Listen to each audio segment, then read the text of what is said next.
They say comparison is the thief of joy. But for most of us, it's not a thief. It's a parasite.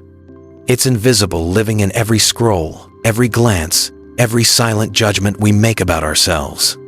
You wake up, open your phone, and before you've even taken a deep breath, someone else's life already feels more beautiful, more complete, more worth living than yours. And somewhere deep inside, a quiet voice whispers, "You're behind." That's the poison. The belief that someone else's pace, someone else's success, someone else's version of happiness should determine your own. Schopenhauer once said, "We can never be happy as long as we compare ourselves, because our happiness depends not on what we have, but on what others have in relation to us." Think about that. The very act of measuring your worth through others ensures you'll never find peace within yourself.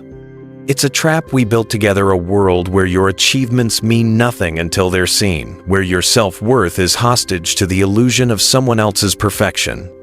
And every time you compare, you surrender a piece of your soul to something that was never real to begin with. But what if the problem isn't that you're behind? What if it's that you're looking in the wrong direction? Science calls it the social comparison bias. Your brain evolved to evaluate, to survive in tribes, to see where you fit. But in the modern world, this instinct has turned toxic. We no longer compare ourselves to a few people we know, but to millions we'll never meet. And yet, here's the revelation Schopenhauer left us with. The only true happiness is independent happiness. The kind that doesn't crumble when someone else rises. The kind that doesn't vanish when the spotlight moves away. So the real question isn't, how do I stop comparing? It's, who am I without comparison? Because the moment you stop measuring yourself against the world, you finally start becoming someone the world could never measure. Chapter 1. The Invisible Parasite. It begins quietly, like every ordinary morning. The alarm buzzes. You reach for your phone. A flood of images greets you: vacations, new jobs, flawless faces, success stories. And before you even stretch or breathe, something small and unseen crawls into your mind. You're behind. That's how it starts. Not with malice, not with intent, but with repetition. Day after day, your brain collects fragments of other people's lives, and somewhere between admiration and envy, something subtle begins to shift. You stop seeing your own life as yours and start measuring it against 1,000 others. Comparison doesn't announce itself. It doesn't knock at your door. It seeps in through the glow of your screen, through the laughter of a friend, through the casual comment, "Did you hear what they achieved?" It feeds not on your weakness, but on your attention. The more you look outward, the more it grows inward. Psychologists often describe comparison as a natural instinct, a way our ancestors gauged their standing in a tribe. But what was once a survival tool has become a psychological parasite. It no longer helps us belong, it convinces us that we never will. And that's what makes it dangerous. Because unlike a wound you can see, this one hides beneath normal life. You can be successful and still feel inadequate. You can be loved and still feel unseen. You can have enough and still feel empty. In a world that never stops showing you what you're missing, comparison whispers that you're not enough, not yet, not ever. It turns progress into pressure, joy into judgment. And every time you give in to that invisible urge to compare, you trade a piece of your peace for an illusion, the illusion that someone else's life is somehow more complete than yours. But here's the truth. You can't win a race that doesn't exist. No one can. Because everyone's running on different tracks. Some uphill, some through storms, some with invisible weights no one else can see. So maybe the question isn't, how do I stop comparing? Maybe it's, what is this comparison trying to take from me today? Because every time you catch it, every time you notice that small voice creeping in, you weaken its hold. And that's where freedom begins. It's not in becoming better than others, but in becoming aware of yourself. The parasite only lives when you feed it. Now, pause for a moment. Think about what this chapter reveals about how quietly comparison shapes your life. And tell us in the comments, what lesson does this chapter teach you about protecting your happiness from comparison? Chapter 2. The Whisper That Controls You. It doesn't shout. It doesn't threaten. It whispers softly, almost kindly, "You're behind." At first, you barely notice it. It's just a passing thought, a flicker of self-doubt when you see someone doing what you wish you could. But the whisper returns, again and again, until it no longer feels like a thought. It feels like truth. This is how comparison evolves from an invisible parasite into a quiet dictator of your emotions. It tells you when to feel proud and when to feel ashamed. It decides what enough looks like. And worst of all, it convinces you that peace is something you can only earn after you've caught up. You start running not because you love the race, but because you fear standing still. You wake up and check your progress like it's a scoreboard. And every victory feels smaller than it should, because somewhere, someone's already ahead. That whisper knows exactly how to twist the knife. It sounds logical, even responsible. You should be doing more. You should have achieved that by now. It disguises itself as motivation, but it's really self-doubt in disguise. Because real growth doesn't speak in guilt, it speaks in curiosity. This inner voice feeds on comparison's oldest illusion, the idea that everyone's journey can be measured by the same scale. But your timeline was never meant to match anyone else's. Think of a forest. No two trees bloom at the same time, yet every one of them is complete. No tree ever looks over and says, "Why is your spring earlier than mine?" And still, as humans, we do. We listen to that whisper as if it's guidance, when in truth, it's a distortion.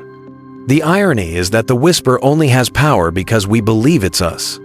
It uses our own voice, our memories, our fears, our hopes. But if you pause long enough to listen closely, you'll notice something extraordinary. That voice doesn't belong to your truth. It belongs to your insecurity.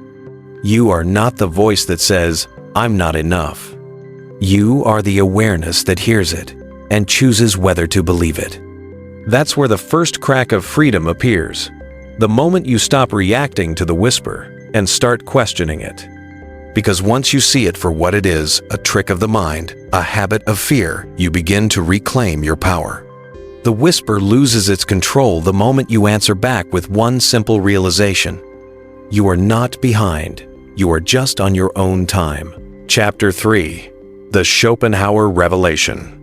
There comes a moment, quiet, uncomfortable, almost painful, when the truth finally catches up to you. You realize that no matter how much you achieve, no matter how far you go, happiness always seems to stay one step ahead, like a mirage that keeps moving the closer you get. It's in that moment that Schopenhauer's words echo through time. We can never be happy as long as we compare ourselves, because our happiness depends not on what we have, but on what others have in relation to us. It's not just a sentence, it's a mirror that forces us to confront the real reason why peace feels so temporary. For most of our lives, we've believed happiness was something we could earn. A promotion, a new home, a relationship. Each achievement feels like a step closer to satisfaction. But Schopenhauer saw something most of us still miss. We don't measure joy by what we have. We measure it by how it looks next to someone else's. It's not the house that makes us proud, it's that it's bigger than theirs. It's not the success that fulfills us, it's that others haven't reached it yet. And that's why happiness built on comparison can never last. Because the moment someone surpasses you, your joy collapses like it was never real. Imagine it like standing on a staircase, where every step you climb reveals another person just a few steps higher. No matter how far you go, there's always another step, another comparison, waiting to take your peace away. Schopenhauer wasn't condemning ambition. He was warning us about dependence, the dangerous habit of tying our emotional worth to things outside ourselves. Because when your happiness depends on external reference points, it stops being yours. It belongs to everyone you compare yourself to. And here's the sting: it's not life that takes our peace, it's the mind that trades it away. Every time we say, "I'll be happy when," we delay contentment, postponing peace to a future that never arrives. But the moment you understand this, truly see it, something inside begins to loosen. You start to realize that happiness isn't a competition, it's a comprehension. It's not about what others have, it's about what you notice. Gratitude, presence, simplicity. These aren't cliches, they're rebellion. In a world addicted to comparison, choosing contentment is an act of quiet defiance. So pause for a moment.